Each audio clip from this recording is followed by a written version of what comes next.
ñun dañoo baaxee woon at bu nekk ñuy def lu ñu naan assemblée générale boobu doon waxtu boo xam ne dañ doon xaw ma ndax na ma koy waxee ci wolof noonu la, dañ doon pencoo suñu gestion weccoo ci xalaat ñu dajaloo ñun ñëpp fenn foo xam ne dañuy projeter suñuy compte expliquer ko nit ñi laaj ci lañ ciy laaj su dee dañuy adopter valider ko ñu valider ko. waaye ren yaakaar naa ne su dee loolu amul ñëpp xam nañ ne la am ci dëkk bi mooy mbas mu nga xam ne même su dee état d'urgence yëkkati nañ ko xam nañ ne aussi ci wàllum fajkat yi ak wàllum aada déggal wàllum état bi aussi dañoo ne lépp luy dajaloo benn nombre nit ci ab bërëb dañu koy dàq pour bañ feebar bi gën a wasaaroo et ma yaakaar ne ñu nit ci dëkk bi lañ bokk que muy SODAV artistes yeeg ñëpp ci dëkk bi lañ bokk et que su amee décision yu mel noonu yoon jël ko tëral ko ñun ñëpp dañ cee war a tënku mais càggan ne pour que ñëpp am ci information bi moo tax ñu jël ko ñu dugal ko ci sunu site web comme niñ ko baaxee di def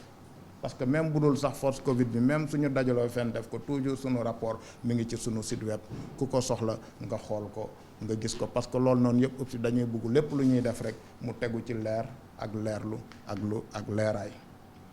donc bu loolu weesoo aussi ma wax ne SODAV aussi ci wàll mise en œuvre nouveau droit yi parce que nee nañ loi 2008 ba muy ñëw dafa am ay àq ak ay yelleef yu bees yoo xam daf ko jagleeloon associés yi ayant droit yi maanaam acteurs culturels ñëpp ñuy yëngu ci art ak culture ci ñaar yooyu ci loolu noonu ñu semp ci ñaar yoo xam ne maanaam mooy rémunération équitable lu nga xam moom mooy mun a tax ñuy fay ñuy def droit voisin loolu nag am na commission boo xam moo ci amoon ministère de la culture dirigé ko depuis daaw jël nañ benn décision boobu léegi des na aussi ñu war cee communiquer SODAV jël na matukaayam yi pour contrat am yi pour ñu mun ko ci boole jox ko nit ñi mais bañ a tëb dal seen kaw moo tax ñu bugg ci weccoo ak ñoom wax leen yëgal leen après ñu mun a ñëw ci loolu noonu. beneen bi mooy lu ñu naan copie privée loolu je pense que umpatul kenn Sénégal ñëpp xam nañ ne lu ñuy xaar la copie privée maanaam mooy lépp lu nga xam appareil buy tax ngay enregistrer wala di reproduire di wasaare ay œuvre dafa am benn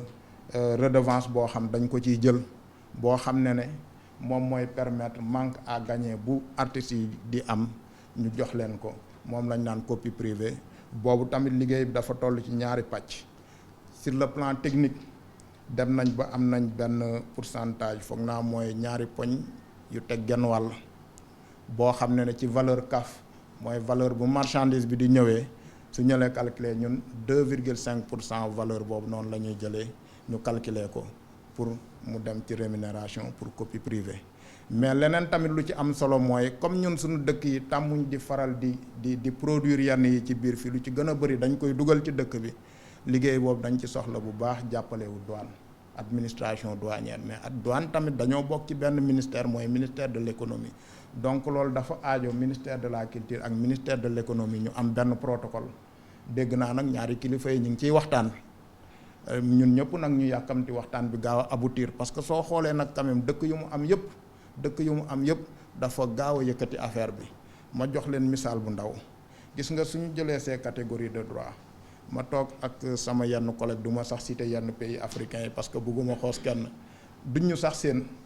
mais su ñëwee ba foofu ci la ñuy dabee xaw ñoo dépasse tuuti ndax lu tax copie privée bi pour wane nu mu amee doole am solo gis nga copie privée boobu xëy na sax su ñëwoon sax xëy na coow li yëpp am ci post Covid bu du am parce que dana fekk affaire yi naat affaire yi dul donc daal je pense que lii may ñaan mooy mbébétu artistes yëpp aussi di ñaan daal waxtaan yi gën a gaaw entre ñaari ministères yi entre ñaari kilifa yi ba ñu aboutir ci protocole boobu noonu ñu mun a commencer des perceptions rémunération pour copie privée léegi nag aussi SODAV dafa am yeesal bu bees dawoo xam daf kaa indi ci doxalinam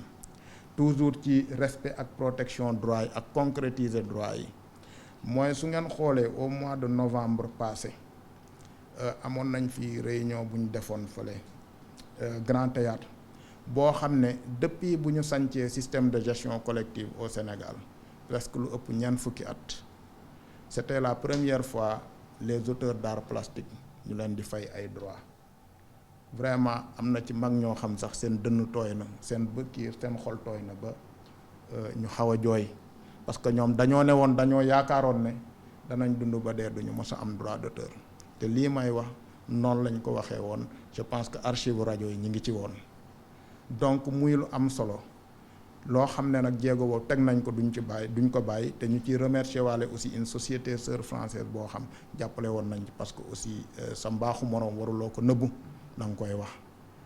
ñu nit ñu boolewu ci mu gën ñu lancer ñu defaraale ko te loolu noonu dañoo fas yéene incha allahu rabbi mu continuer parce que combat la woon bu bokkoon ci suñu combat yi bu ñuy ñëw ba képp ku bokk SODAV sa ak sa yelleef nga koy jot yenn saa yoon bi mun na métti nag parce que ñëpp xam nañ ne fii tamit fay droit d'auteur bi en Afrique yombut te la ñuy fay nit ñi mooy ña war a fay suñu fayee ñu mun a fay kañ ko war a fay nekkul lu yomb toujours mais ñi ngi ci di ci jéem a jàpp di woo ñëpp ñu jàpp ci donc bu loolu weesoo aussi donc SODAV day def ay perception nu ñu koy waxee xaalisu SODAV du ci nguur bi lay jóge SODAV fu muy jóge mooy ñiy jëriñoo répertoire bi la ñuy fay loolu lañ naan perception ren ñu ngi ci 1,14 milliard et quelques donc muy yokkutewu 25% ñaar fukki poñ ak juróom ci la amoon daaw am leneen loo xam wàllum séddale bi soo xoolee moom la naan répartition 510 millions lu teg soo ko xoolee ci wàllum yokkute par rapport ak daaw muy ñaar fukki poñ ak ñett 23%. charge yi mu dem ba 8,9% parce que nag charge yi doon nañ ba amoon na temps nag demoon na ba ay kii balaa SODAV di ñëw romb 50% yi mais yàlla dimbale ñu vraiment ñu ngi ciy xeex parce que yooyu noonu yëpp ci système de performance la bokk pour jëm ko wàññi du càggin nag aussi société nag tamit mënuloo toog te doo am charge parce que ne aussi liggéey bii ñuy liggéey lii ñuy def dafa laaj ay jumtukaay mun na doon matériel mun na doon nga jëlaat ay nit yokk te loolu forcément dañ ci yàggaat parce que SODAV yàlla def na activité yi mi ngi gën a rëy waaw région yëpp di sàkku di revendiquer pour agence am fa te ñëpp xam nañ ne agence tamit dafa laaj ay moyens waaw donc yooyu noonu il faut nga xool nooy rationaliser yooyu noonu yëpp ba nga mun a am lu nga bëgg donc su loolu weesoo aussi ñu ñëw ci benn dossier bu ñu naan dossier wu SACEM parce que am na artistes yoo xam doon nañ ko xaar ci lañ doon kii des fois je peux comprendre nag yàkkamti bi nekk mais damaa bëgg ñu xam ne SACEM dafa doon une affaire de diplomatie culturelle fu mu toll nii lu tax ma ne affaire diplomatie culturelle la suñu demee ba société occidentale yi di jël ay clauses yi ñuy dugal ci contrat de réciprocité yi pour ñoom ñuy ñëw di percevoir fii ci suñu dëkk yi je pense que ne bés bu ñu ko nangoo ce serait même saper les fondements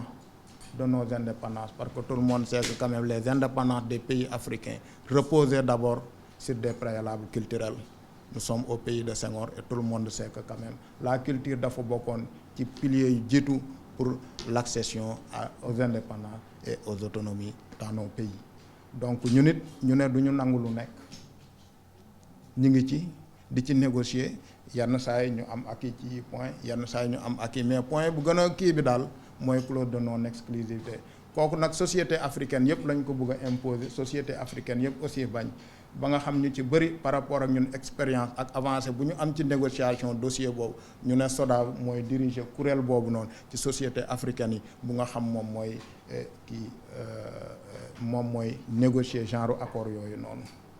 donc foofu lañ ci toll te nag boobu nu ñu koy waxee am na dëkk yoo xam bañ ci tollee seen ministère de la culture dafa booloo ak société bi ñu commencé dugg ci négociation fii tamit ñu ngi tàllal loxo suñu ministère de la culture di tàllal loxo suñu autorité wala na toll na foo xam ne dafa doon une question de diplomatie culturelle et que peut-être déjà ñun pare nañ pour liggéey ak ñoom rencontrer l'ambassadeur de France et ses attachés culturels ñu commencé discuter ci lool pour gën a yaatal mbir mi parce que nag aussi am na foo xam su fa tollee rek ça devient une affaire parce que la préservation la protection de la souveraineté culturelle dans un pays aussi en partie mun na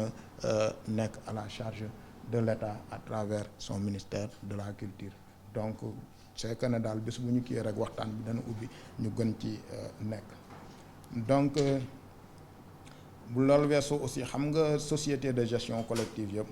comme SODAV dañoo am lu ñu naan fonds d'action culturelle et sociale fonds boobu noonu mooy xam nañ ne artistes yi des fois danañ soxla ndimbal gi jóge ci xeet gu bëri des fois mun na doon ko feebar ñu war ko jàppale mu faju